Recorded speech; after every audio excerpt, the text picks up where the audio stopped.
Welcome to Drew's Storytime. If you enjoy falling asleep here, you're very welcome to subscribe for more gentle stories and peaceful meditations. Whether you're sitting or lying down, just allow yourself to get comfortable and let tonight's story carry you gently into rest. Tonight's story is The Last Milk Round. Ben woke before the alarm he no longer set. The habit had stayed with him long after the reason for it had gone, settling into his body in a way that no longer required instruction. His eyes opened to the pale suggestion of morning. The room still held in shadow. Cool air touched his face, carrying the quiet of a house that had not yet been asked to wake. For a moment, he lay still and listened. The sounds were familiar and few. A faint tick from the clock on the mantel. The low, steady hum of the refrigerator in the kitchen. Somewhere deeper in the house, wood adjusted to the change in temperature with a soft, almost apologetic sound. Nothing moved with urgency. Nothing announced itself.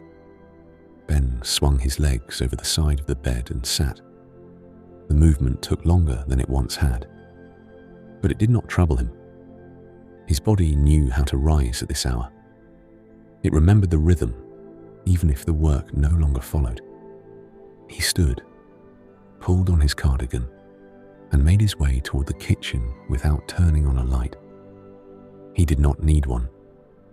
The house had been learned over years, each corner and doorway familiar enough to navigate by memory. The kettle sat where it always had. Ben filled it carefully, the sound of water loud in the quiet kitchen, then set it on the stove. He struck a match and watched the flame catch before turning his attention to the window above the sink. Outside, the street lay pale and empty, its surface faintly reflective from rain earlier in the night. Street lamps still glowed at even intervals. Their light pooled gently on the pavement, stretching long and thin toward the curb. Most of the houses remained dark, curtains drawn, their occupants wrapped in sleep.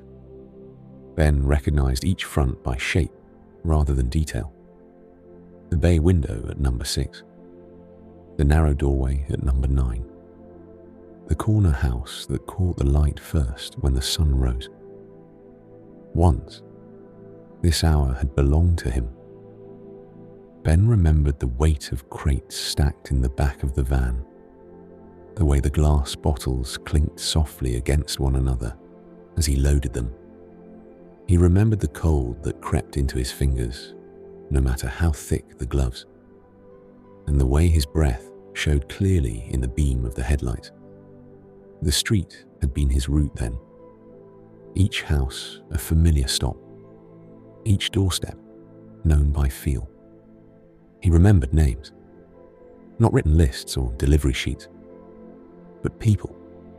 Mrs. Hargreaves at the cottage near the moor, who always left a note tucked under the bottle when she was away, apologizing as though the absence were an inconvenience. The young family at the corner who needed extra milk without ever quite knowing why. Children who waved from doorways, then grew up and stopped noticing him altogether. Those memories came without sharpness. They did not ache or pull. They rested instead, settled into place like objects that had been used well and put away carefully. Ben felt no urge to compare those mornings with this one. They belonged to a time that had been complete in itself. The kettle reached a gentle boil. Ben poured the water into his mug and waited, watching the steam rise and thin. The tea bag darkened the water slowly, its color deepening as it steeped. He did not rush it. There was no delivery schedule to meet now, no route to begin. He carried the mug to the small table by the window and sat. From there he could see nearly the entire length of the street. It looked different when viewed without purpose. Doors remained closed. Curtains stayed drawn. The houses felt at rest rather than expectant. Ben sipped his tea and let the warmth move through his hands and into his chest. He remembered how the street used to sound. The early mornings had never been silent. There had always been the quiet clatter of bottles being set down, the soft thud of crates lifted and lowered, the faint echo of footsteps moving quickly from van to door. Sometimes a window would open, a voice calling a greeting or a request. Sometimes a note would be left, folded carefully and held down by a bottle cap or a small stone. Those sounds were gone now. The quiet that replaced them did not feel empty. It felt different, shaped by new routines and unseen movements. Other deliveries happened at other hours, carried out by vehicles that did not stop to speak or linger. Ben accepted that without resentment. The world had shifted. It always did. Outside, a light flickered on at the far end of the street.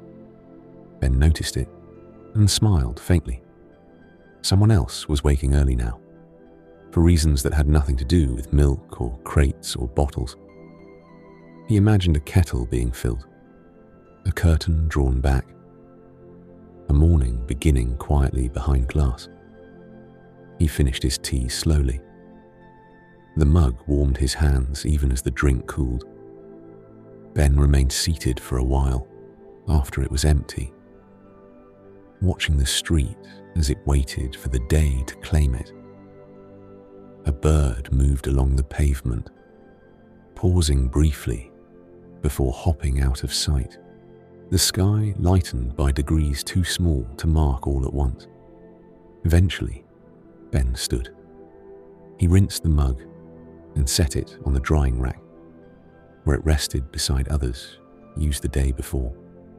The kettle sat cooling on the stove, its role completed without fuss. Ben turned away from the window and moved back through the house. The morning still young enough to feel generous.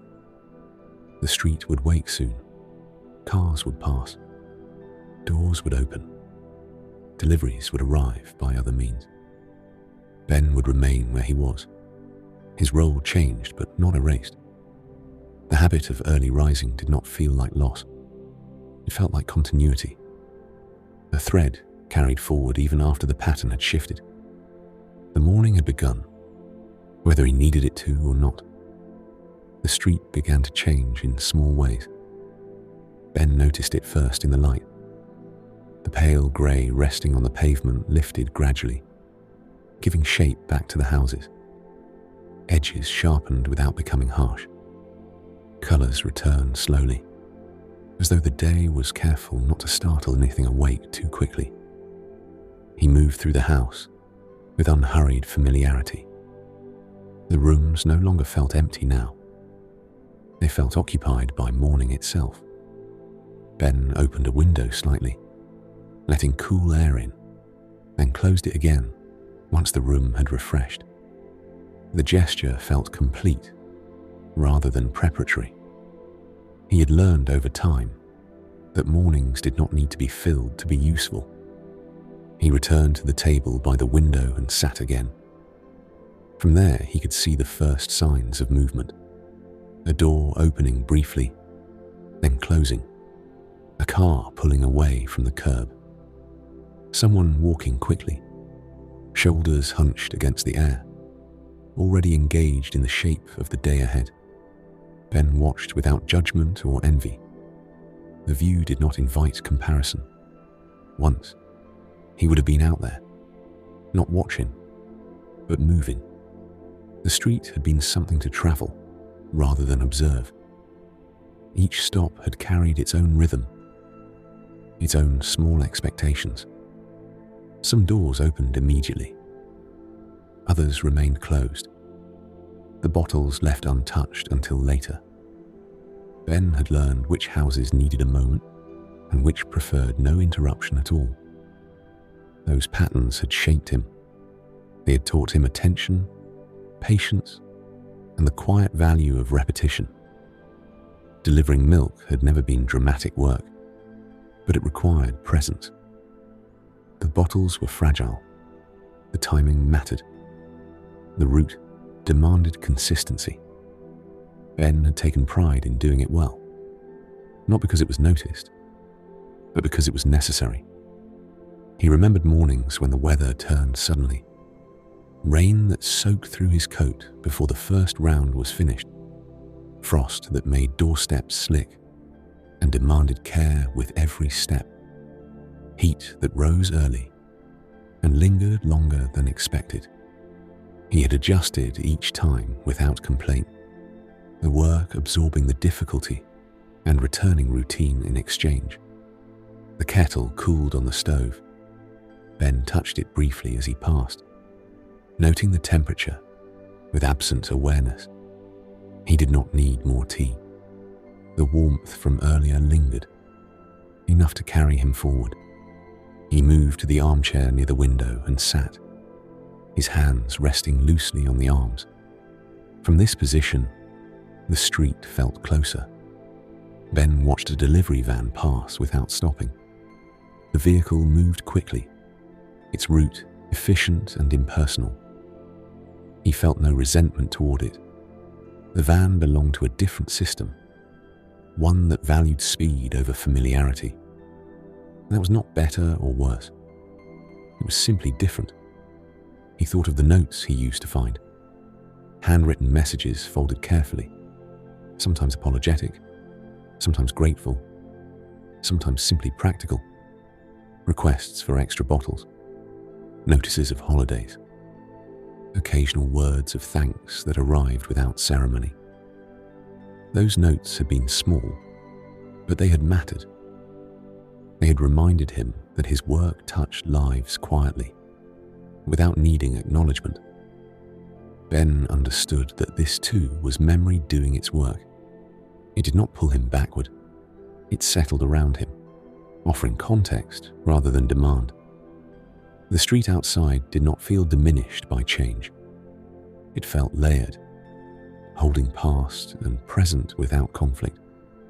He stood and walked to the front door. The impulse surprised him slightly, though it did not feel urgent. He opened it and stepped onto the threshold, standing where he had stood countless times before.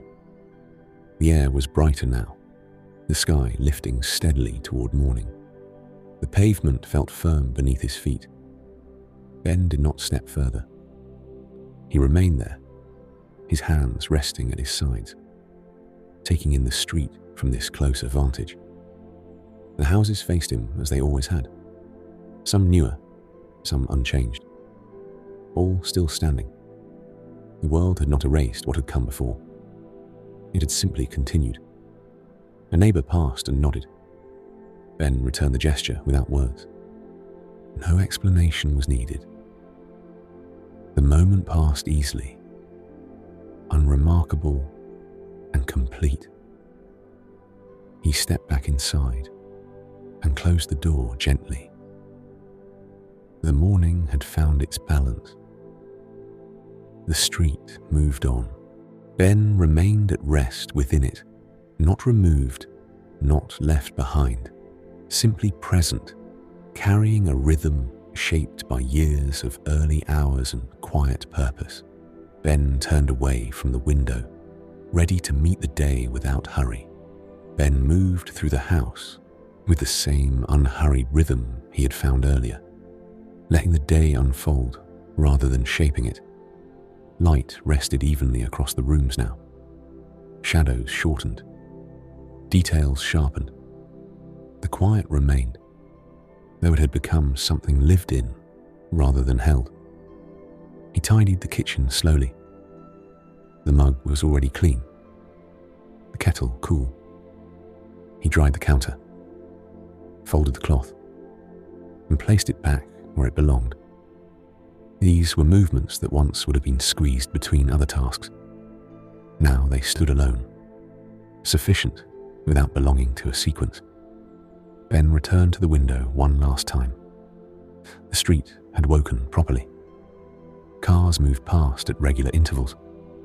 Doors opened and closed with purpose. Voices carried briefly, then faded. The neighborhood no longer belonged to early risers alone. It had given itself over to the day. He noticed with quiet interest that he felt no sense of displacement.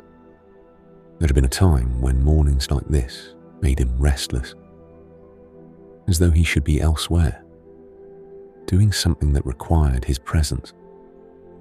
That feeling had softened over the years, replaced by an understanding that purpose did not vanish when routine changed. It shifted shape. Ben thought again of the milk round, not as a job, but as a pattern. The repetition, the familiarity, the quiet trust built bottle by bottle, doorstep by doorstep. Those things had not disappeared with the work. They had settled into him, becoming part of how he moved through the world. He recognized that same rhythm now in smaller ways, in the way he noticed light, in the way he listened before acting, in the way he allowed time to pass without trying to fill it.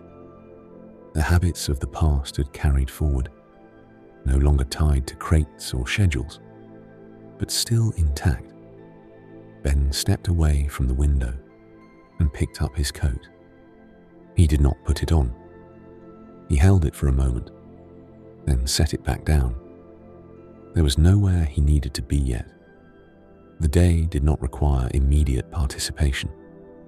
That knowledge felt steady rather than empty. Outside, a delivery truck stopped briefly at the far end of the street. Ben watched it from a distance, noting the efficiency of the movement. Boxes unloaded, doors closed. The truck moved on.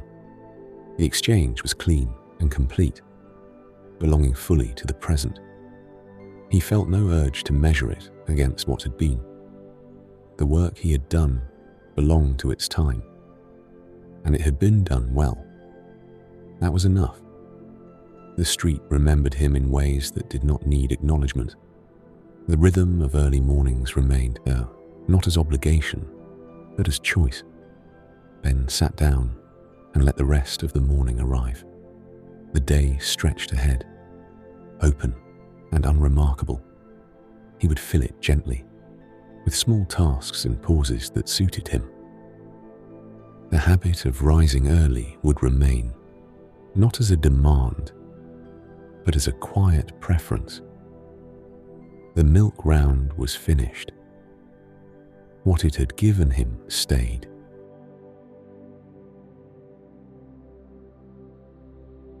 Thank you for watching. If you enjoyed the video, please like, comment, share, and subscribe. Thank you for supporting the channel.